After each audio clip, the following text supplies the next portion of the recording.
making content online just because I liked military history. Gary Vaynerchuk said, talk about things you like. And nobody was making military history on TikTok. So I thought I'll download this weird music app and do that. And some people watched it. And eventually they rolled out the Creator Fund.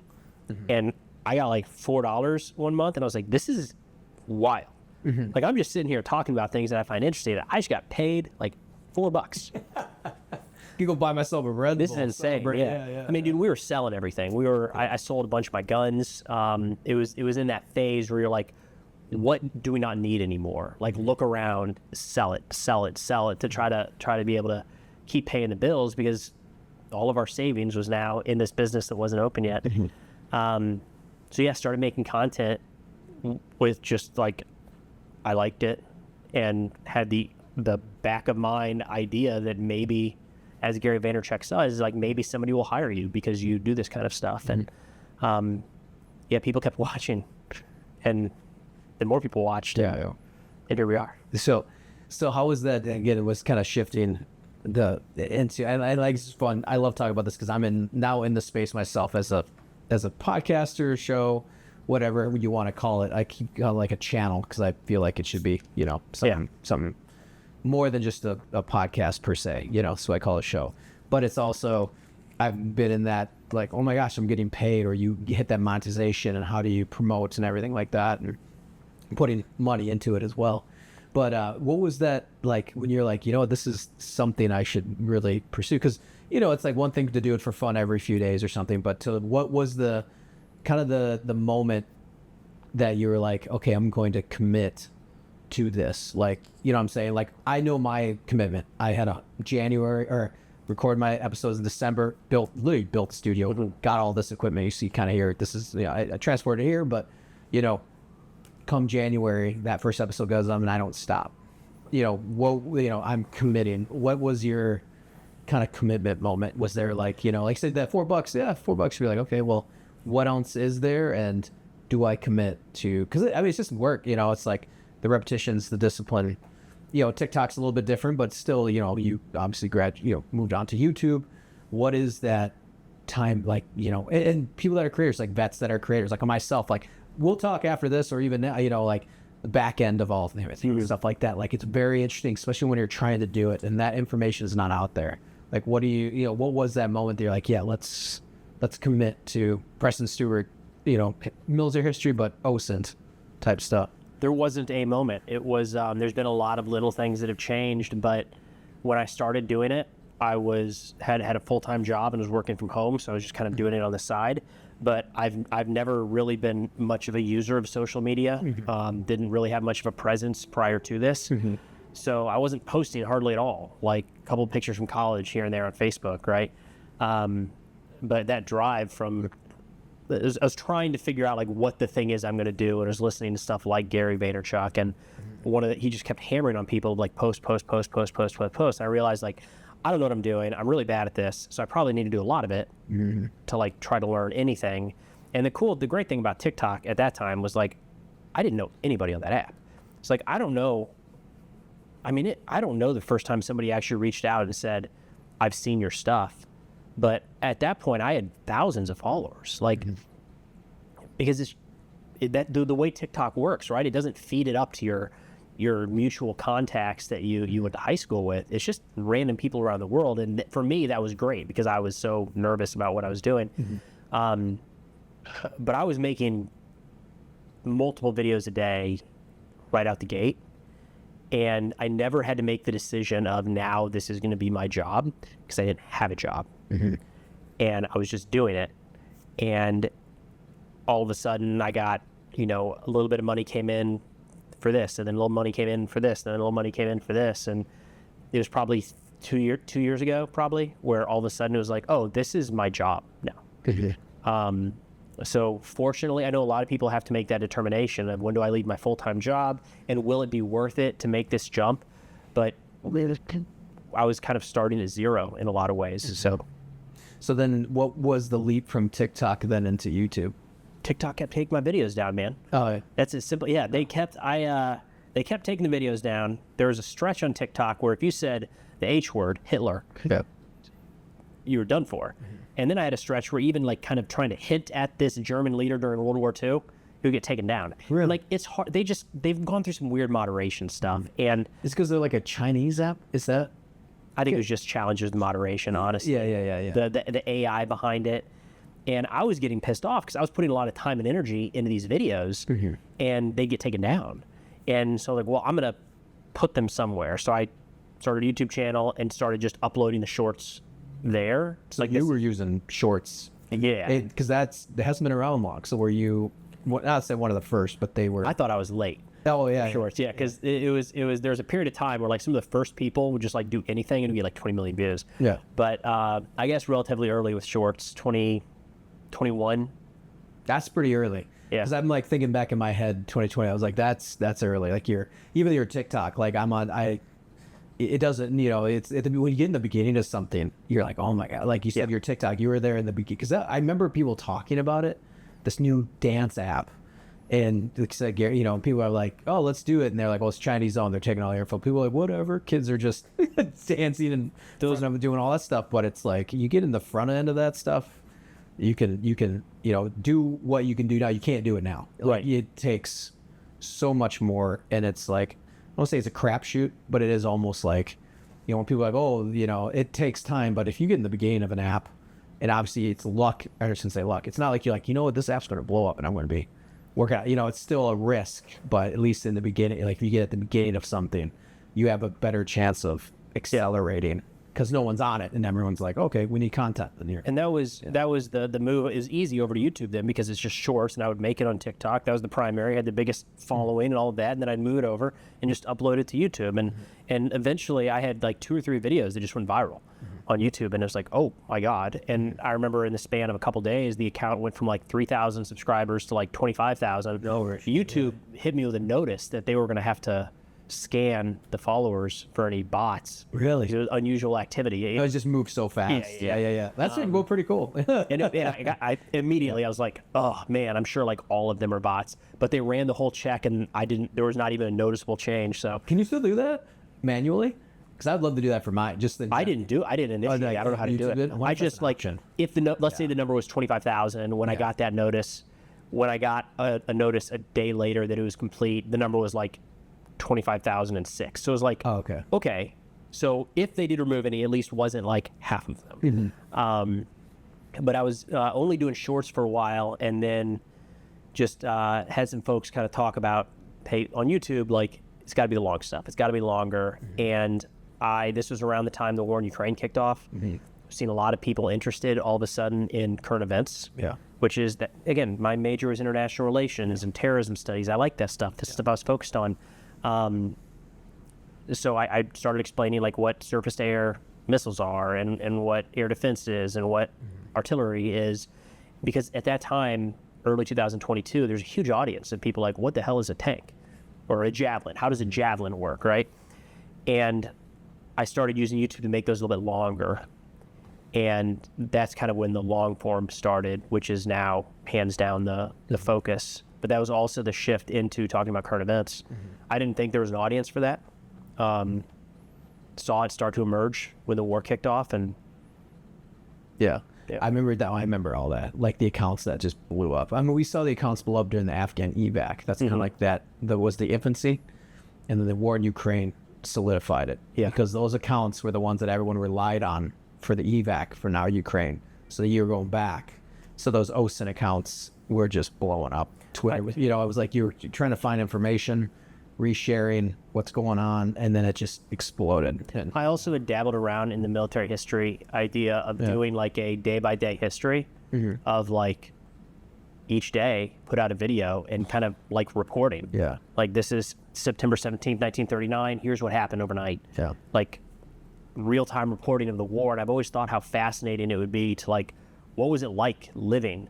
What was June 4th, 1944 like in America? Where you're like, I think there's an invasion coming. I think they're getting ready to do something over there.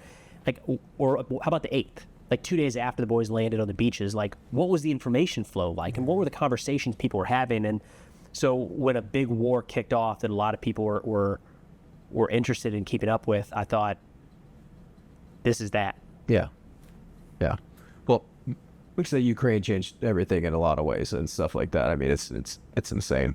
So you like when you're doing your long form and stuff like that, how often are you posting, and like how do you pick and choose? You know, because now we are into Preston Stewart, you know, years. I mean, that growth, like that's what did it just expand? I mean, like I said, what that was your biggest leap was that 25,000, or again too. I mean, you're committing, you know, I've been through it myself. When you monetize, you're making money off of these clips and things are moving along.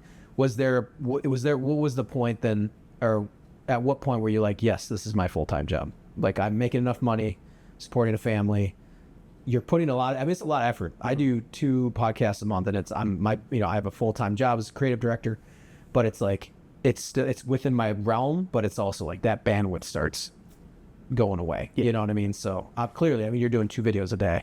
So what's, you know, what point you're like, this is it. Yes, this is my job. This is what I do. I mean, it has been for a while, to be honest. Like, even when there wasn't money coming in and I didn't realize that it could be a career, it was still all consuming. Like, when I was driving DoorDash, I would wake up early before our daughter got up and try to record, I called it a podcast, but it was like a 3-minute story from some time in military history, and try to record a couple quick TikToks to post throughout the day. And then I would go drive DoorDash until early or late afternoon, early evening, and then come back and try to knock out a few more before I went to bed.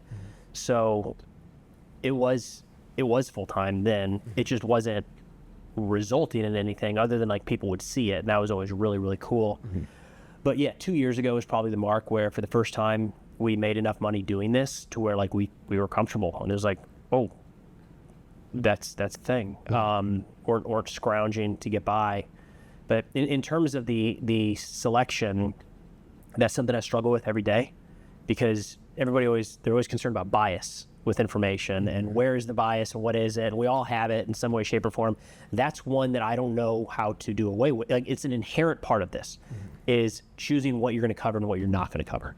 So today, for instance, I made a video about Ukraine. I talked about the dang Russians went into a pipe again near Kupiansk. I'm just wild. Yeah, they did it again. Some statements that Trump made about tariffs and sanctions for China, and then the drones fired into Poland. And I covered those 3 things. Those might not be the most important 3 things that happened. I think they are, but it's trying to find this balance of like, what is the audience interested in, what will perform well, to be honest, but also is important. And I feel like if you can't go all in on any one of those, or it won't work. Like, there's a reason that some of the best think tanks out there with incredible information, Rusi is a great one. I don't even know if they have a YouTube channel, but if they do, it probably sucks and nobody watches it. And I don't even know that it exists, because they're putting out such important information, and they're probably putting it out in a really bad way. So it's like trying to bridge all of these things together. And in that process, there's key stories that I don't cover, or things I gloss over that maybe I should spend more time on. That's a challenge. And I think there's a degree of audience trust there of, as long as you're trying your best and genuinely like not trying to hide something or present things in a skewed way, I think everybody kind of understands that. But yeah. And how do you, like I said, you're picking and choosing? Do you have, I mean, it's a lot of information coming in. What do you use for sources? Like, are you pulling from social media? Do you have people that are helping you? You know what I mean? Like, I mean, it seems like it's a lot of stuff. So it's kind of like, you know, even for myself, I'm like, okay, well, one question I'll ask you, like, who do you use? Because I would just know those people, or even your sources, like websites. Do you use social accounts? You know, how do you keep up with whatever, you know? So the way I look at it is I'm presenting information to an audience that is trying to get this information before it makes it to traditional media. So before it goes into New York Times, Reuters, whatever it might be. So to do that, it's usually hard to lean on traditional news outlets, because they tend to be a little later. It's generally hitting first on places like Twitter and Telegram. And there's a number of different analysts out there that publish information there, and you can use different accounts to kind of piece together what may or may not have happened. So today's story about the tunnel, for instance, there are about 6 or 7 different Russian accounts talking about it, but they all cited the same Ukrainian account. So I just straight read that. Hey, as reported by Deep State Map. And I read through that, because it's kind of the only source I can find. I try really hard to only use information that is publicly available, and make the shift when I say, like, this is a personal opinion, or here's what I think. What that has meant is I'm very fortunate. A lot of people have reached out with tips or hints or stories. I don't use that. Partially, I don't have the means to verify it. If somebody reaches out and says, I am a Ukrainian soldier, we are on the offensive, we've moved to this point on the map, I have no way to verify that information. Like, so what good does it do if I can't tell who the source is or have any verification of it? I don't like that. It's too much trust me, so I tend to not do that. When it gets into subjects that I don't know a lot about, I'm trying to do more interviews. So just this last week, did an interview with an actual OSINT company talking about how they found a Russian location based off of a video. I could probably tell that story, but I love being able to just talk to the guy. And now he's a source in a way, right? But he's on camera. I'm asking him questions. We're doing an interview. But the same thing with a lot of different subjects. The source isn't so much like, can you give me some information? It's, I'm going to turn the camera on, let's talk for 20 minutes. And that becomes the story then. So what's your workflow then? And like I said, you're picking out, like, so you start your day. Where do you go? Like I said, the different sources you're going to. What you record, like, do you create your script? Like, you know what I'm saying? Like, are you on Telegram, or you on, you know, like, okay, here.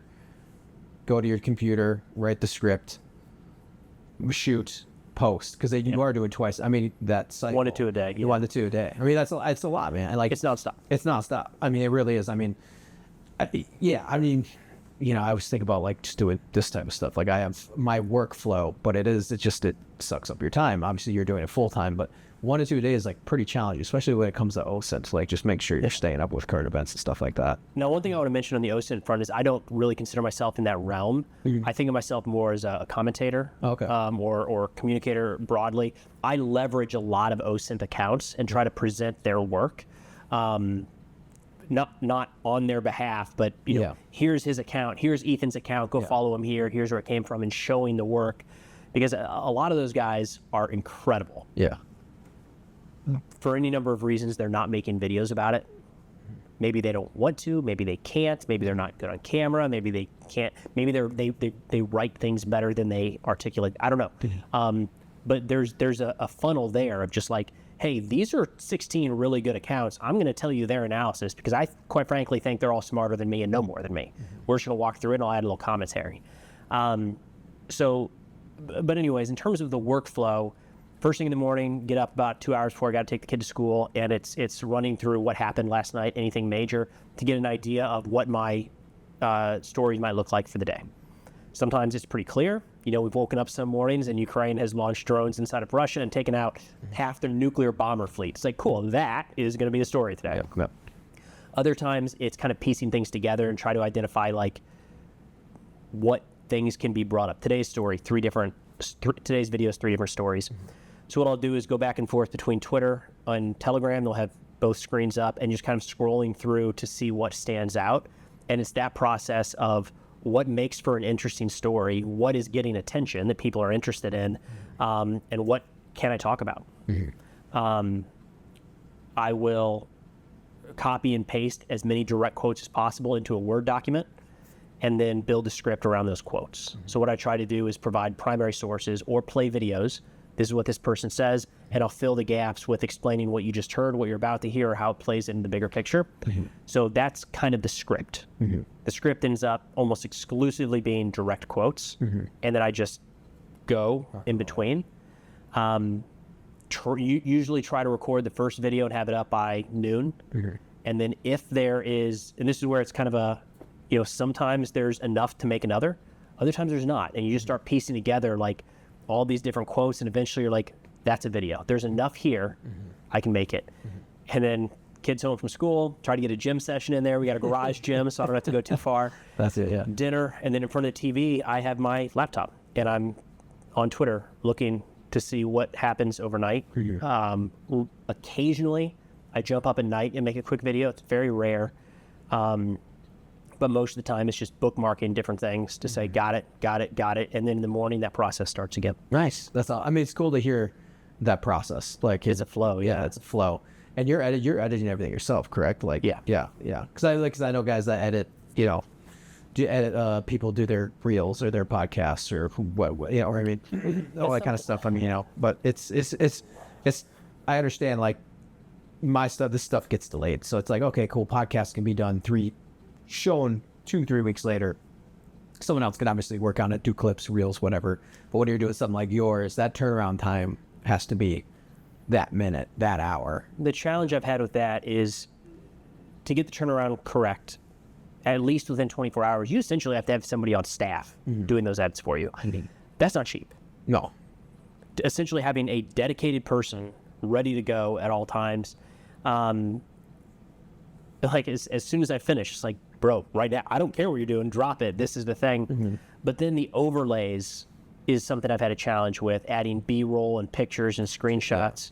Like, it sounds simple or sounds like not a big deal, but I did a video about Afghanistan, sent it off to some editors, and they showed pictures of Russian MLRS systems when I said Taliban rocket launches.